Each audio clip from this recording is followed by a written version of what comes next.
26મી જાન્યુઆરી પ્રજાસત્તાક પર્વની રાજ્ય કક્ષાની ઉજવણી નવીન વાવ થરાદ જિલ્લા ખાતે યોજાવાની છે, જેને અનુલક્ષીને થરાદ ખાતે પોલીસ વિભાગ દ્વારા આયોજિત શસ્ત્ર પ્રદર્શનનું ઉદ્ઘાટન ગુજરાત વિધાનસભાના અધ્યક્ષ શંકર ચૌધરીના હસ્તે કરવામાં આવ્યું હતું।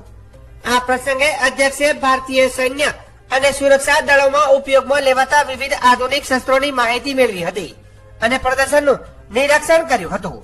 તેમણે જણાવ્યું હતું કે આ પ્રકારના શસ્ત્ર પ્રદર્શનો દ્વારા નાગરિકોમાં રાષ્ટ્રીય સુરક્ષા અંગે જાગૃતિ વધે છે, તેમજ દેશના સશસ્ત્ર દળો પ્રત્યે ગૌરવની ભાવના મજબૂત બને છે।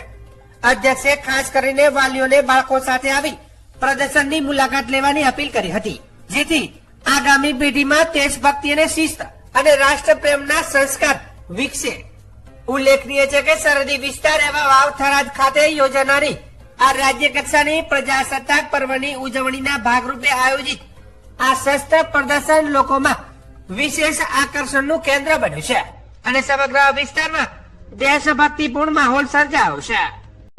પ્રદર્શની દેખ્યા પછી કહી શકાય કે પોલીસ સતર્ક છે અને જેથી જ ગુજરાતની પ્રજા સલામત છે। આધુનિકતા શસ્ત્ર તરીકે, ટેકનોલોજી તરીકે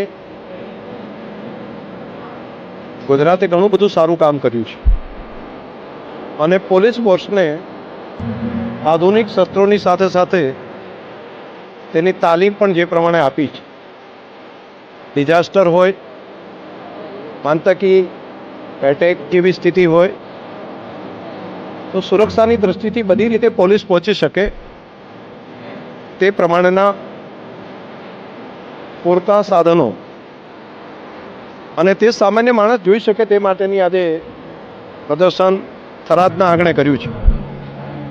હું રાજ્યના મુખ્યમંત્રી ભૂપેન્દ્રભાઈ પટેલ અને ડેપ્યુટી મુખ્યમંત્રી માન્ય હર્ષભાઈ સંઘવી બંનેને હું હૃદયપૂર્વક આભાર માનીશ કે આ સરહદી વિસ્તારના પ્રજાજનો માટે આ પ્રદર્શની મૂકીને તેમણે અવેરનેસનું ખૂબ સારું કામ કર્યું છે।